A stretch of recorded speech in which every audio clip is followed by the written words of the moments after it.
3 வருடமாகியும் குழந்தையின்றி தவித்த தீபா ஏறாத கோயில்கள் இல்லை. தினம் தினம் யாராவது ஒருவர் சொல்வதை கேட்டு அந்த கோவில்களுக்கு சென்று குழந்தை வரம் கேட்டு பார்த்தாள். மாதங்கள் தான் உருண்டனவே தவிர அவளின் வயிற்றில் எந்த கடவுளும் குழந்தை வரத்தை அருளவில்லை. ஒரு மாலை நேரம் மனம் நொந்து போனவளாக அமர்ந்திருந்தவள் கணவன் வேலை முடிந்து வருவதை பார்த்து எழுந்து அவனை வரவேற்றாள். அவள் சோகமாக உட்கார்ந்து இருப்பதை வரும்போதே கண்டுவிட்டிருந்த அமலன் அவளின் நிலைக்கு தான் தான் காரணம் என்பதை உணர்ந்தவனாக கொண்டு வந்த பையை அவளிடம் கொடுத்துவிட்டு குளிப்பதற்காக சென்றான். கண்களில் எட்டி பார்த்திருந்த கண்ணீரை கணவன் பார்த்து இருப்பானோ என்ற பயத்தில் தனது கண்களை நன்றாக துடைத்துவிட்டு கொண்ட தீபா கணவனுக்கு தேநீர் போட தொடங்கினாள். சற்று நேரத்தில் வந்த அமலன் உடையை மாற்றிக் கொண்டு வந்து தீபா தந்த தேநீரை வாங்கிக் கொண்டே இருக்கையில் அமர்ந்தான். மெல்ல தேநீரை பருகிக் கொண்டே திரும்பி போக நினைத்த தீபாவை தனக்கு பக்கத்தில் வந்து அமருமாறு கண்களால் கட்டளையிட்டான் அமலன். தீபாவுக்கும் அமலனோடு மனம் விட்டு பேசியே ஆக வேண்டும் என்ற எண்ணத்தில் அவனின் கட்டளையை ஏற்று அவனின் அருகில் வந்தமர்ந்தாள். அவள் தனக்கு பக்கத்தில் அமர்ந்தாலும் தேநீர் முழுவதையும் குடிக்கும் வரையில் எதுவும் பேசாத அமலன் தேநீர் குவளையை மேஜையில் மீது வைத்துவிட்டு திரும்பி தீபாவை பார்த்தான். அவன் எப்போது தன்னை பார்ப்பான், எப்போது தன்னிடம் பேசுவான் என காத்திருந்த தீபாவுக்கு அவனின் பார்வை மகிழ்ச்சியை கொடுத்தது. உடனடியாக ஆதங்கத்துடன் பேசத் தொடங்கினாள் தீபா. எனக்கு மட்டும் ஏன் இப்படி எல்லாம் நடக்குதுங்க? என்னோட கல்யாணம் செஞ்சவ இப்ப 2 பிள்ளைக்கு அம்மாவா இருக்கிறா. ஆனா எனக்கு ஒரு பிள்ளைக்கு கூட வக்கில்லாம இருக்கு. ஐயோ, நான் என்ன மலடியா? ஒவ்வொரு நாளும் இப்படி ஒவ்வொருவரும் பேசுறத கேட்க என் உசுரே போகுது. உங்களுக்கு அத பத்தி எந்த அக்கறையும் இல்ல. தனது ஆதங்கத்தை தீபா கொட்ட தொடங்கிய போது அவளின் கேள்விக்கு அமலனிடம் எந்த பதிலும் இருக்கவில்லை. நான் மட்டும் கவலை இல்லாம இருக்கிறனா?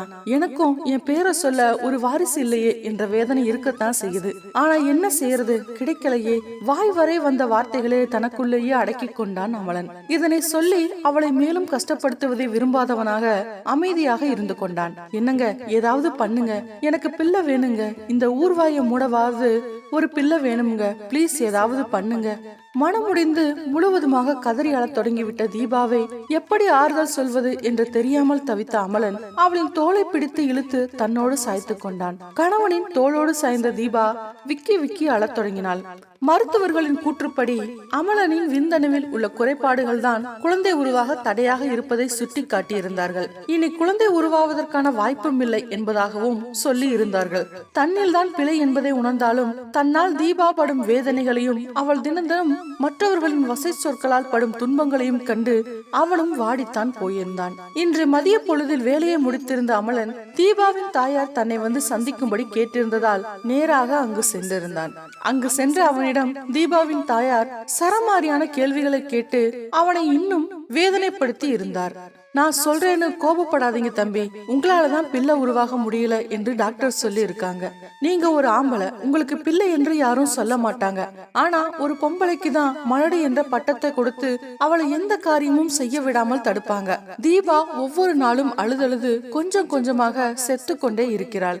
மாமியார் பேச பேச அவர் என்ன சொல்ல வருகிறார் என்பதை ஓரளவு புரிந்து கொண்டிருந்தான் அமலன். இறுதியில் அதனையே தீபாவின் தாயார் சொன்ன போது அதிர்ந்து போனான். தம்பி, என் பிள்ளை இதுவரை பட்ட பாடு போதும். நீங்க பேசாம டிவோர்ஸ் கொடுத்து விடுங்க. அவளுக்கு வேற கல்யாணம் நான் செஞ்சு வைக்கிறேன். அப்படியாவது அவள் பிள்ளையே பெறுவாள். இந்த ஊரு சனத்தின் தொல்லையிலிருந்து அவள் நிம்மதியா இருப்பாள். உங்களை கெஞ்சி கேக்குறேன், அவளை விட்டுட்டு போயிடுங்க. இதுக்கு மேல என்னால வெளிப்படையா சொல்ல முடியாது. இத நான் சொன்னேன் என்று அவளுக்கு சொல்லிடாதீங்க. என்னது, தீபாவை விட்டுட்டு நான் போகணுமா? அது என்னால முடியுமா? நான் அவளை எவ்வளவு நேசிக்கிறேன் அது அவளுக்கு தெரியும். அப்படி இருக்க எப்படி விட்டுட்டு போக முடியும்? ஆனா ஒரு தாய் கெஞ்சி கேட்கிறா என்றால் தன் மகள் படுற வேதனையை தாங்க முடியாம தானே கேப்பா. இதே சிந்தனை தீபாவிடமும் இருந்து அதுக்கு நான் முட்டுக்கட்டையாக இருக்கிறேனா? இதை அவள் என்கிட்ட சொல்ல தயங்குவாள் தானே? அவளும் பாவம். என்னால் சமூகத்தில் அவளுக்கு கெட்ட பெயர். இப்ப நான் என்ன செய்யறது? எல்லாவற்றையும் மனதில் சிந்தித்து கொண்டவாறு மாமியாரிடம் எந்தவித பதிலையும் சொல்லாமல் எழுந்தவன் தனது வீடு வந்து சேர்ந்தான். வரும் வழியெல்லாம் யோசித்துக் கொண்டு வந்தவன் மாமியார் சொன்னது போல் நடப்பதே தீபாவின் பிரச்சனைக்கு சரியான தீர்வாக இருக்கும் என எண்ணிக்கொண்டான். எனக்கு கஷ்டமா இருந்தாலும் அவன் நல்லா இருக்கணும்.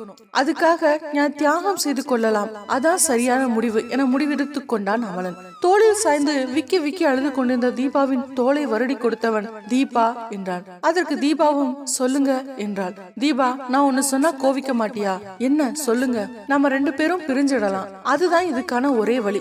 நீ வேற கல்யாணம் செய்துக்கோ, அப்பதான் இந்த பிரச்சனைக்கு ஒரு முடிவு வரும். திடீரென எதிர்பாராத ஒரு முடிவை கணவன் சொன்ன போது அவனில் இருந்து விடுபட்ட தீபா அவன் எதிர்பாராத நேரத்தில் பலார் என்று அவன் கன்னத்தில் அறைந்தாள். அவள் அடித்த அடி அமலனின் கன்னத்தில் வலியை ஏற்படுத்த அதில் கையை வைத்து தடவியவாறே அவளை பார்த்தான். என்ன பேச்சு பேசுறீங்க?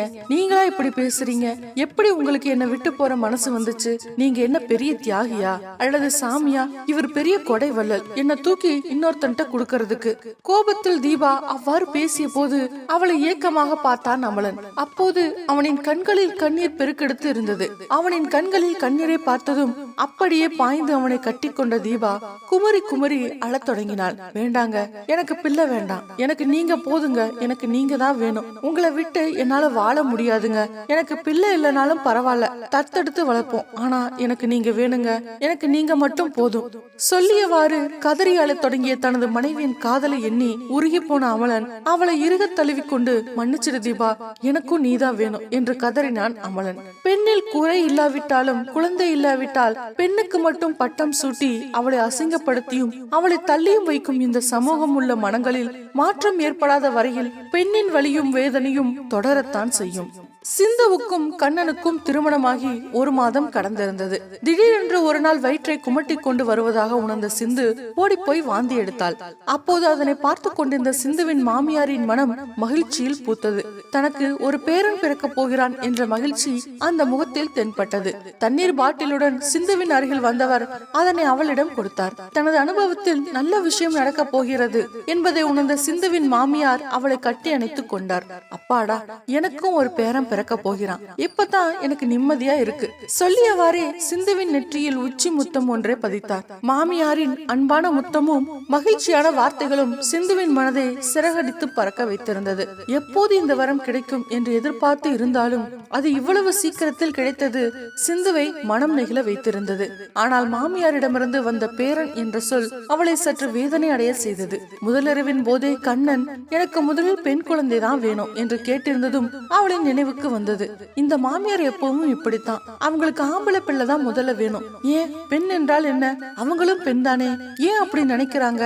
அவ்வளவு நேரமும் மலர்ந்திருந்த சிந்துவின் முகம் சட்டென்று வாடி போனது.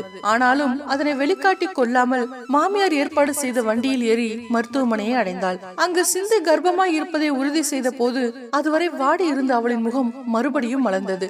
இந்த விஷயத்தை உடனே கண்ணனுக்கு சொல்ல வேண்டும் என்று தோன்றிய மனதை கடினப்பட்டு அடக்கி கொண்டாள் சிந்து. வேலை முடித்து வரட்டும், வந்த உடனே சொல்லுவோம், இப்ப அவசரப்படக்கூடாது, அவர் நேர்ல சந்தோஷப்படுவதை பார்க்க வேணும். மனதில் நினைத்து கொண்ட சிந்து மறுபடியும் வீடு வந்து சேர்ந்தாள்.